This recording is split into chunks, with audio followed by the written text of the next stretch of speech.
जय हिंद मेरे डियर साथी, मैं आपका साथी विकास और आज हम देखने वाले हैं कक्षा 10 विषय विज्ञान। चैप्टर का नाम है जैव प्रक्रम। इसमें हम बहुत सारा लेक्चर ले चुके थे। आज हम पहुंच चुके हैं श्वसन पर। ठीक है, तो आज हम श्वसन में पूरा डिटेल में देखने वाले हैं। श्वसन का हम आज इंट्रोडक्शन लेक्चर देखेंगे। उसके बाद जो इसका नेक्स्ट वीडियो आएगा मानव श्वसन तंत्र, यानी जो आपका श्वसन तंत्र होता है उसको हम डिटेल में देखने वाले हैं। और याद रखते आपको बता देते आज श्वसन में हम क्या क्या चीज़ पढ़ने वाले हैं। श्वसन में आज हम पढ़ने वाले श्वसन की परिभाषा क्या होती है इसके बारे में।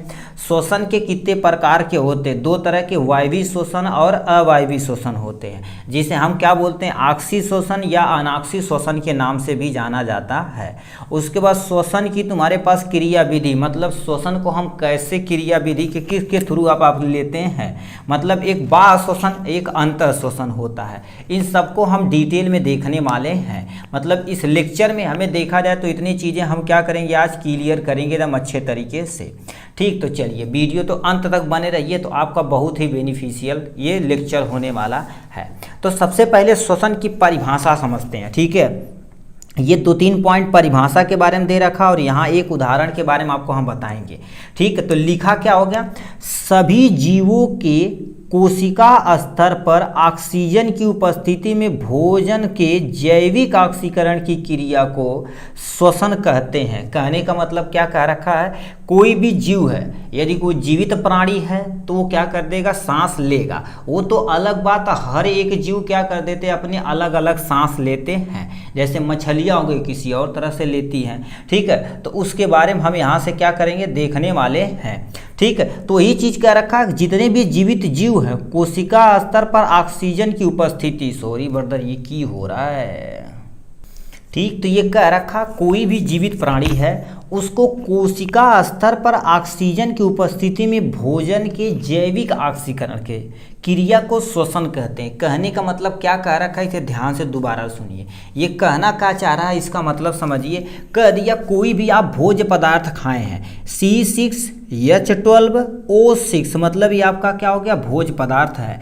इसको क्या कर देंगे, कोशिका स्तर पर ऑक्सीजन की उपस्थिति में, किसकी, ऑक्सीजन की उपस्थिति में जब इसका क्या कर दीजिएगा ऑक्सीकरण किया जाएगा तो उससे ऊर्जा निकलेगी। तो कार्बन डाइऑक्साइड निकलता, प्लस में जल निकलता, प्लस में क्या निकलती है, ऊर्जा निकलती। क्या निकलती है, ऊर्जा।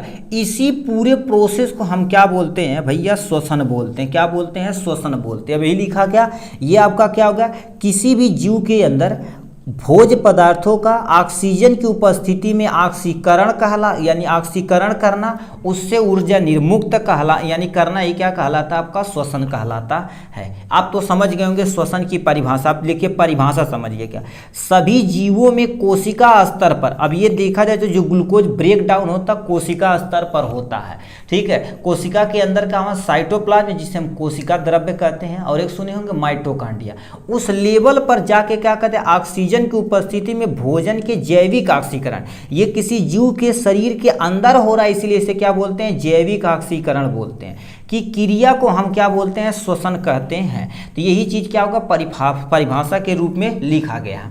नेक्स्ट पॉइंट में क्या लिखा रखा, ध्यान से सुनिए।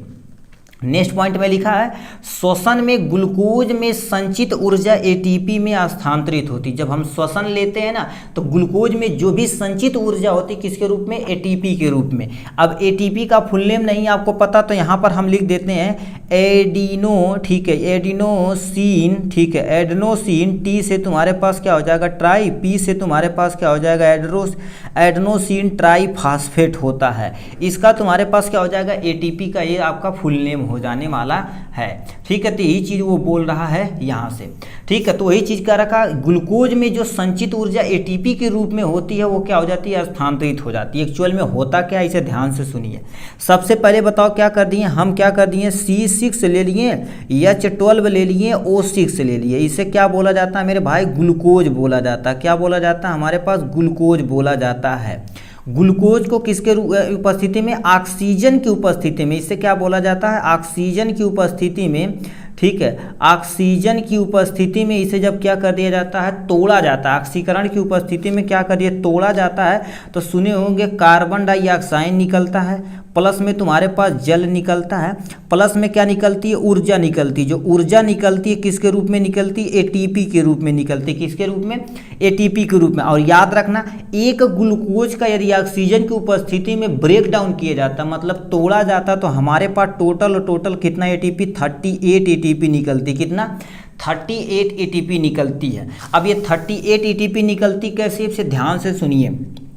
एक ग्लूकोज की जो तुम्हारी मात्रा होती है C6, H12 और O6, ये 3 स्टेप में टूटती है। सबसे पहले देखा जाए तो क्या हो गया कि स्टेप आता है ग्लाइकोलाइसिस आता है। क्या हो जाता है, ग्लाइकोलाइसिस, जो कितने स्टेप में होता है, टोटल देखा जाए तो 10 स्टेप में होता है। तो यहाँ से देखा जाए तो कुछ ग्लूकोज यहाँ पर ब्रेक डाउन होता है, कुछ अमाउंट में यानी ग्लूकोज यहाँ ब्रेक डाउन होता है। उसके बाद ग्लूकोज को भेज दिया जाता है, एक वर्ड आता है जिसे हम क्या बोलते हैं, क्रेब्स साइकिल बोलते हैं। क्या बोलते हैं, क्रेब्स साइकिल बोलते हैं, जो आपको इंटर और 11th में पढ़ना पड़ेगा। यहाँ पर कुछ यानी एटीपी निकलती है। उसके बाद तीसरे स्टेप में देखा जाए तो ETS यानी इलेक्ट्रॉन ट्रांसपोर्ट सिस्टम होता है, यहाँ पर कुछ ऊर्जा निर्मुक्त होती है। मतलब ग्लूकोज देखा जाए तो इतने स्टेप में टूटता, तब जाके हमारे पास 38 एटीपी यहाँ से निकल के आती। कितनी एटीपी, 38 एटीपी यहाँ से निकल के आती है। तो यही चीज़ बोला गया था ग्लूकोज के केस में, ठीक है। तो मतलब ग्लूकोज जब इस स्टेप, इतने स्टेप में, 3 स्टेप में टूटता, तब जाके हमें 38 एटीपी निकलती है, ठीक है। तो वही चीज़ यहाँ से बोल दे रहा है इसके बारे में, ठीक। ये हो गया इनके बारे में। अब देखिए क्या होता है, शोषण के प्रकार पे आ जाते हैं। शोषण टोटल देखा जाए तो आपका पास यानी 2 प्रकार के यहाँ मेनली दिया हुआ है, ठीक है। शोषण के तुम्हारे पास क्या हो गया, प्रकार। तो शोषण 2 तरह के होते हैं। एक तुम्हारे पास क्या होता है, आक्सीय शोषण, जिसे हम वायवीय शोषण बोलते हैं। एक अनाक्सीय शोषण, जिसे हम क्या बोलते हैं, अवायवीय शोषण बोलते हैं, ठीक है। किसी के रूप में भी आ सकता है, ये भाई डिफरेंस आपसे पूछा जाता है, ये 2 नंबर में पूछ देगा। वायवीय शोषण तथा अनायवीय शोषण में तुम्हें अंतर बताना है, या 3 नंबर में आपसे पूछ सकता है शोषण किसे कहते हैं तथा शोषण पर यानी शोषण के प्रकार का वर्णन करना है, ठीक। तो किसी भी तरह से आपसे क्वेश्चन पूछ सकता है। तो यहाँ पर लिखा तुम्हारे पास क्या, देखो शोषण के प्रकार। शोषण में मोस्टली देखा जाए तो 2 प्रकार के होते हैं, एक आक्सीय शोषण, एक तुम्हारे पास अनाक्सीय शोषण। सिंपल होता क्या है, पहले डिफिनेशन समझते, दोनों को आपको परिभाषा समझते, तो उदाहरण के जरिए हम समझते हैं। लिखा है, ऐसा शोषण जो ऑक्सीजन की उपस्थिति में होता है आक्सीय शोषण कहलाता है। मतलब ऐसा शोषण जो ऑक्सीजन की उपस्थिति में होता है, मतलब कोई भी चीज़ है, यदि ग्लूकोज को ऑक्सीजन की उपस्थिति में ब्रेक डाउन किया जाता है, तोड़ा जाता है, तो उस प्रक्रिया को क्या बोलते हैं, ऑक्सीय शोषण बोलते हैं, ठीक है। तो वही चीज़ लिखा, ऐसा शोषण जो ऑक्सीजन की उपस्थिति में होता है ऑक्सीय शोषण कहलाता है, ठीक है। ये होगा। अब जस्ट इसी का उल्टा आपको यहाँ पर लिखना पड़ेगा, ऐसा शोषण जो ऑक्सीजन की अनुपस्थिति में होता है वो क्या कहलाता है, अनाक्सीय शोषण कहलाता है। क्या कहलाता है, अनाक्सीय शोषण कहलाता है। तो ये 2 चीज़ें आपको क्या कर रही है, यहाँ से मेनली दी गई हैं। सिंपल सा याद रखना। देखिए, ऑक्सीय शोषण जो ऑक्सीय शोषण ऐसा शोषण जो ऑक्सीजन की उपस्थिति में होता है, अनाक्सीय शोषण ऐसा शोषण जो ऑक्सीजन की अनुपस्थिति में होता है, उसे हम क्या बोलते हैं, अनाक्सीय शोषण बोलते हैं। बस इतना चीज़ तुम्हें लिखना पड़ेगा। फिर इसका दूसरा स्टेप पे क्या होगा, ठीक है। यहाँ पर दूसरा स्टेप में क्या आपको लिखना पड़ेगा, देखिए आप यहाँ से स्क्रीनशॉट भी ले सकते हैं। लिखा है, इस क्रिया में ग्लूकोज के पूर्ण ऑक्सीकरण के फलस्वरूप ज्यादा ऊर्जा, मतलब लगभग कितना, 38 एटीपी निकलती है। मान लेते 38 एटीपी आपको एग्जैक्ट नहीं याद रहेगा तो बोल देना क्या होगा, ऑक्सीय शोषण में ग्लूकोज के पूर्ण ऑक्सीकरण से क्या निकलता है, ज्यादा ऊर्जा निर्मुक्त होती है। इसमें क्या लिखेंगे, इस क्रिया में ग्लूकोज का अनाक्सीय शोषण, मतलब अनाक्सीय शोषण जो ऑक्सीजन की अनुपस्थिति में होता है, इसमें कम ऊर्जा लगभग कितना, 2 एटीपी निकलती। कितना, 2 एटीपी निकलती है। तो ये स्टेप आपको थोड़ा सा लिख देना। आपको मान लेते इतना बड़ा सेंटेंस नहीं लिखने का मन कर रहा तो लिख देना, ऑक्सीय शोषण में ऊर्जा कम निकलती है, ऊर्जा ज़्यादा अमाउंट में निकलती है, और अनाक्सीय शोषण में ऊर्जा कम निकलती। बस इतना, ज़्यादा निकलती कम निकलती, बस इतना लिख देना। फिर इसमें रिएक्शन क्या होता है, देखिए ऑक्सीय शोषण में जो भी ग्लूकोज रहता है ऑक्सीजन की उपस्थिति में तोड़ा जाता तो carbon dioxide plus water plus में क्या निकलती है, एटीपी की मात्रा निकलती है। और अनाक्सीय शोषण में क्या होती है, जब ग्लूकोज का क्या कर दिया जाता है, ऑक्सीजन की अनुपस्थिति में तोड़ा जाता है तो एथिल एल्कोहल निकलता है, C2H5OH निकलता है, प्लस में कार्बन डाइऑक्साइड निकलती है। तो यहाँ पर ethyl alcohol plus carbon dioxide निकलती है। ऐसे भी बोल सकते हैं इसमें कार्बन डाइऑक्साइड ज़्यादा अमाउंट में निकलती है, इसमें क्या निकलती है, कम अमाउंट में निकलती है। ऐसे भी आप बोल सकते हैं, मगर ये एथिल एल्कोहल और कार्बन डाइऑक्साइड का मेन मिक्सचर जरूर होता है, क्योंकि इसमें अनाक्सीय शोषण में क्या होता है, जो भी सूक्ष्म जीव होते हैं, जैसे आपको दूध से दही बनाना है, जैसे ब्रेड बनाना है, तो वहाँ पर कौन सी क्रिया होती है, अनाक्सीय शोषण। जैसे राम, बियर, विस्की, एल्कोहल, बहुत सारी मेडिसिन जो बनाई जाती है अनाक्सीय शोषण की ही मदद से ही बनाई जाती है। ठीक, इनके बारे में हो गया। नेक्स्ट में लिखा, यह क्रिया कोशिका द्रव के साथ साथ माइटोकांड्रिया में संपन्न होती है। कहने का मतलब क्या कह रखा है, कोशिका द्रव के साथ साथ माइटोकांड्रिया में होती है। यदि आप थोड़ा सा कोशिका के बारे में पढ़े होंगे तो ये आपका पास कोशिका हो गया, कोशिका के बीचों बीच ये आपका पास केंद्रक हो जाएगा। केंद्रक में ये सब जो पोर्शन पाया जाता है उसे हम क्या बोलते हैं, कोशिका द्रव यानी साइटोप्लाज्म बोलते हैं। क्या बोलते हैं आपके पास, साइटोप्लाज्म बोलते हैं। इसी में आपके पास क्या होगा, एक सेल ऑर्गेनेल होता है जिसका नाम तुम्हारे पास क्या होता है, यहाँ से देखा जाए तो क्या होता है, माइटोकांड्रिया। इसका नाम तुम्हारे पास क्या हो जाता है, ठीक माइटोकांड्रिया हो जाएगा। क्या हो जाएगा, माइटोकांड्रिया हो जाएगा। तो इसके अंदर भी होती है और इसमें अंदर होती है। यदि देखा जाए अनाक्सीय शोषण तो 25% साइटोप्लाज्म में होती है और ज़्यादा से ज़्यादा क्या हो जाती है, 75% जो होता है ऑक्सीजन की उपस्थिति में माइटोकांड्रिया के अंदर होता है। तो यही चीज़ लिख रखा, अनाक्सीय शोषण में क्या होती है, यानी कोशिका द्रव्य में के साथ साथ माइटोकांड्रिया में भी संपन्न होती है। नेक्स्ट में लिखा, यह क्रिया केवल कोशिका द्रव्य में मिलती, मतलब जो अनाक्सीय शोषण होता केवल और केवल कोशिका द्रव्य के अंदर देखने को मिलती है। यहाँ पर माइटोकांड्रिया में कोई भी चीज़ नहीं होता। पूरे इसका यानी अनाक्सीकरण क्या होता है, साइटोप्लाज्म यानी कोशिका द्रव्य के अंदर ही होता है। ठीक है, तो ये हो गया इनके बारे में। आपको माइंड में एक क्वेश्चन आता होगा, ठीक है, देखिए अब देखिए अनाक्सीय शोषण और अनाक्सीय शोषण, कभी कभी हमारी मसल के अंदर, मतलब हमारी जो मसल होती है उसके अंदर भी क्या हो जाते हैं, अनाक्सीय शोषण होने लगता है, जिसे हम क्या बोलते हैं, मसल, ठीक है, क्रैम्प बोला जाता है। ठीक है, ये कब जब होता है तो हमारे शरीर के अंदर लैक्टिक एसिड का फॉर्मेशन होने लगता है मसल के अंदर। तो इसके लिए तुम्हारे एनसीईआरटी में फ्लो चार्ट दे रखा है, यहाँ से आप देख सकते हैं। ठीक है, इसमें देखिए क्या लिखा रखा, देखिए ग्लूकोज के 6 अणु कोशिका द्रव्य में पाइरुवेट में कन्वर्ट होते हैं। जो तीन तुम्हारे पास क्या हो जाते हैं, कार्बन के अणु, यानी वायु के अणु नहीं, जैसे कार्बन के अणु, 3 कार्बन के अणु रहते हैं। तो इसमें 3 में फर्दर डिवीजन किया गया। सबसे पहले ऑक्सीजन की उपस्थिति में जो ईस्ट होते हैं तो एथेनॉल बोले ना, तो एथेनॉल बनाते हैं। कार्बन डाइऑक्साइड निकालते तथा 2 कार्बन के अणु निकालते हैं। देखिए ये 2 कार्बन के अणु निकालते हैं, सिंपल से समझना। ऑक्सीजन की अनुपस्थिति रहेगी तो एथिल एल्कोहल प्लस में कार्बन डाइऑक्साइड, एथिल एल्कोहल मतलब C2H5OH निकलेगा, प्लस में तुम्हारे पास क्या निकलेगा, कार्बन डाइऑक्साइड की मात्रा निकलेगी। नेक्स्ट में लिखा, पाइरुवेट जो रहता है ऑक्सीजन की अनुपस्थिति में, देखिए अभाव में हमारी पेशी कोशिका के अंदर होता है। पेशी कोशिका के अंदर लैक्टिक एसिड प्लस ऊर्जा का निर्माण होता है। ये वे कब होता है, जब आप एक अच्छे में दौड़ने लगते हैं तो आपकी जो मसल होती है प्रॉपर अमाउंट में ऑक्सीजन नहीं पा पाती है, तो वहाँ पर क्या होता है, हमारी जो मसल होती है वो अनाक्सीय शोषण करने लगती है। जो अनाक्सीय शोषण के दौरान क्या होता है, लैक्टिक एसिड का फॉर्मेशन होने लगता है, जिससे हमारा मसल क्या होता है, दर्द करने लगता है। तो वही चीज़ लिख रहा, प्लस में ऊर्जा की थोड़ी बहुत मात्रा निकलती है। फिर हमारे पास ऑक्सीजन की उपस्थिति में माइटोकांड्रिया के अंदर देखा जाए तो हमारे पास कार्बन डाइऑक्साइड निकलता है, प्लस में जल निकलता है, प्लस ऊर्जा एटीपी के फॉर्म में निकलती है। तो इतना चीज़ आपको क्या कर देना है, यही स्टेप में आपको क्या कर देना, दर्शा दिया गया है। ये नहीं पूछा जाता है, मान लेते पूछा जाएगा तो बना देंगे, नहीं तो मोस्टली पूछा जाता है ऑक्सीजन यानी शोषण किसे कहते हैं, शोषण के प्रकार का वर्णन करना है। तो शोषण लिख देंगे, शोषण के प्रकार का वर्णन लिख देंगे, अपना काम खत्म हो जाने वाला है। या इसमें दोनों में अंतर पूछेगा 2 नंबर में, तो इसे भी आप एक्सप्लेन कर सकते हैं ईजिली।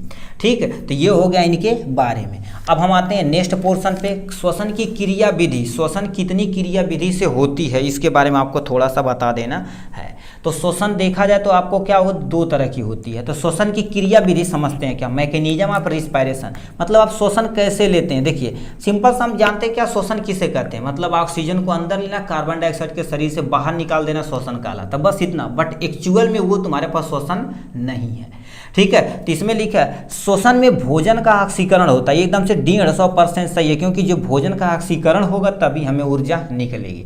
तो श्वसन देखा जाए तो दो घटनाएं होती हैं, एक तुम्हारे पास वाह श्वसन होती है, एक तुम्हारे पास अंतः श्वसन जिसे हम कोशिकीय श्वसन भी बोला जाता है, ठीक। तो इसमें दे रखा वाह श्वसन किसे बोलते हैं। वाह श्वसन क्या होता है, वायुमंडल में ऑक्सीजन ग्रहण करके उसे कोशिकाओं तक पहुंचाना, इस क्रिया को वाह श्वसन बोलते हैं। सिंपल सा क्या कर देते हैं, देखिए होता क्या है, जैसे देखिए हमारे पास क्या होती है, ये हमारे पास नाक हो गई, नाक से क्या हो गई, ये हमारे पास क्या हो गई, ठीक है, ये हमारे पास विंड पाइप हो गई, जैसे श्वास नली बोलते हैं। यहाँ से हमारे पास क्या हो गया, ऐसे स्ट्रक्चर में यहाँ चला जाता है, फिर ऐसे कर देते हैं, फिर यहाँ से तुम्हारे पास क्या हो जाता है, ऐसे स्ट्रक्चर में यहाँ पर चला जाता है, इसे यहाँ कर देते हैं, दोनों यहाँ पर हो जाएगा।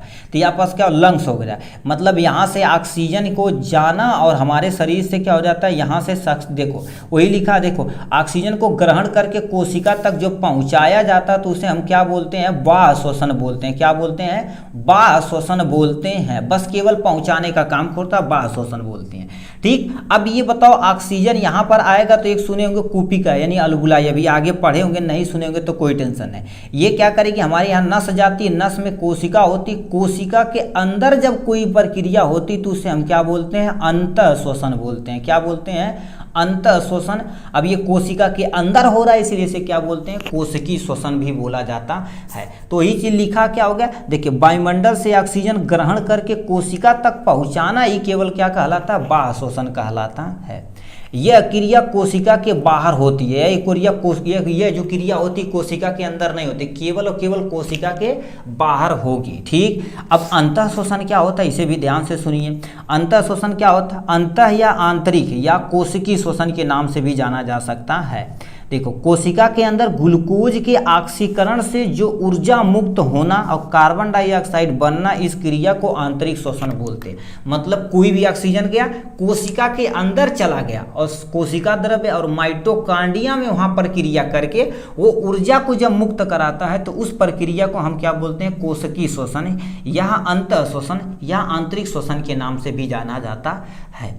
यह क्रिया कोशिका के अंदर होती है। ये क्रिया क्या होती है, कोशिका के अंदर। अभी कहाँ कोई पूछेगा तो क्या बताएंगे, कोशिका द्रव्य और तुम्हारे पास माइटोकॉन्ड्रिया के अंदर होती है, ठीक है। तो माइटोकॉन्ड्रिया के अंदर होती है। तो इतना चीज़ें हमने पढ़ लिया। कभी आपके माइंड में आया होगा, देखिए ऑक्सीजन हम कभी माइंड में आता है कि ऑक्सीजन जब हम लेते हैं बट हमारे शरीर से कार्बन डाइऑक्साइड क्यों निर्मुक्त होता, तो ये कार्बन एक्चुअल में कौन देता, तो ये हमारे कोशिका के अंदर सुने होंगे तुम्हारे पास माइटोकॉन्ड्रिया होती है, जहाँ पर क्या हो जाती है, ऊर्जा गृह बोला जाता है। क्या, ऊर्जा गृह। तो ऊर्जा गृह से क्यों बोला जाता है, क्योंकि यहीं पर हमारे पास क्या हो जाती है, अंतः श्वसन होती है कोशिका के अंदर। यहाँ पर ऑक्सीजन लिया जाता है और जो भी आप क्या खाएं, C6H12O6 यदि खाएं, ग्लूकोज खाएं हैं, इसे ब्रेक डाउन किया जाता है, इसे तोड़ा जाता है और इसे ऊर्जा निर्मुक्त कराई जाती है।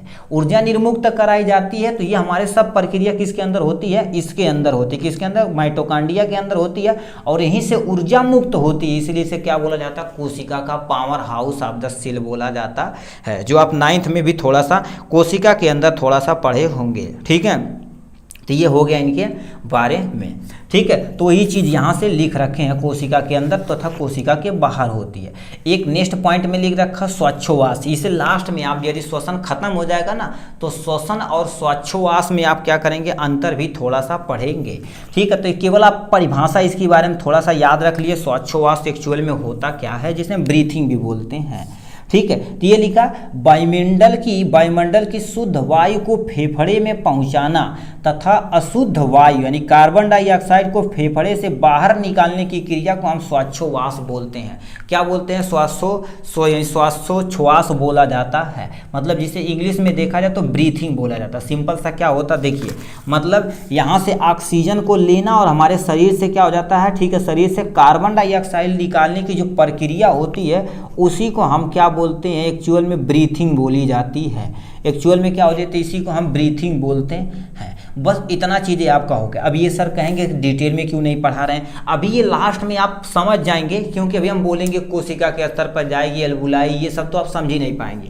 आप थोड़ा सा श्वसन तंत्र यदि पढ़ लेंगे, उसके बाद डिफरेंस हम करेंगे, अंतर, यानी श्वसन और श्वासोच्छ्वास में आपको क्या कर देंगे, अंतर पूरा डिटेल में बता देंगे। इसके बाद आपका जो नेक्स्ट वीडियो आएगा इसी पे ही आएगा, देखिए आपका श्वसन तंत्र पे एकदम से डिटेल में हम आपको बताएंगे विथ डायग्राम वगैरह सब कुछ डिटेल में। ठीक, चलिए आज के लिए बस इतना ही, फिर मिलेंगे नेक्स्ट वीडियो में नेक्स्ट टॉपिक के साथ। तब तक के लिए bye bye and take care.